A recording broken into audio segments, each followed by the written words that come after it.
સુરતના કાપોદ્રા વિસ્તારમાં અવારનવાર અસામાજિક તત્વોનો આતંક જોવા મળી રહ્યો છે, જ્યારે ગત મોડી રાત્રે જનતાનગરના રહીશો કાપોદ્રા પોલીસ સ્ટેશન પહોંચ્યા. જનતાનગરના રહીશોને સોસાયટીમાં જ રહેતા અસામાજિક તત્વોથી હેરાન પરેશાન કરતા હતા.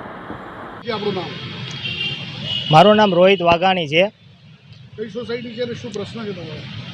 અમે જનતાનગર સોસાયટીમાં રહ્યા છીએ, જે લંબેનમાં રોડ ઉપર આવેલી છે, રસના સર્કલ પાસે. શું ઘટના બની છે તમારી સાથે? ઘટના કાલે નહીં જેવી બાબતમાં કારણ વગર બોલાવીને ફોન કરીને બોલાવેલ. મને એમ થયું કે કામ હશે, તો હું ત્યાં ગયો. તો કેમ મકાન ખાલી કરાવશે એમ કરીને ભાડું વાતે સીધી મારઝૂડ કરીને ગાળાગાળી કરેલી. કોણ છે મારો?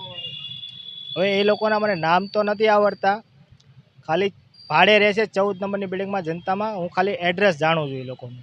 તમે આખો મોરચો લઈને આવ્યા છે, શું રજૂઆત કરી તમે?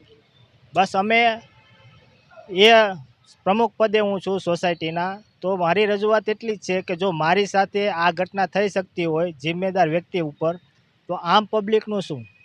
તો એના માટે અમે કોઈ સામાન્ય માણસ સાથે આવી ઘટના ના બને અને ભવિષ્યમાં આવી ઘટનાને જો ધ્યાને ના દોરીએ અને જાતું કરીએ તો ભવિષ્યમાં આનો બહુ ખરાબ પરિણામ આવે.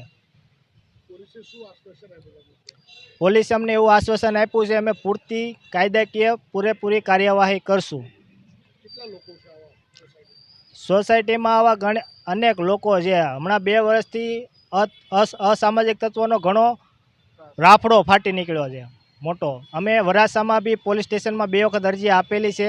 ત્યાં બી અમે કીધેલું છે કે ભાડું વાતનું સર્વેયું કરો કે કેટલા લોકો ભાડા કરાર વગર રહે છે.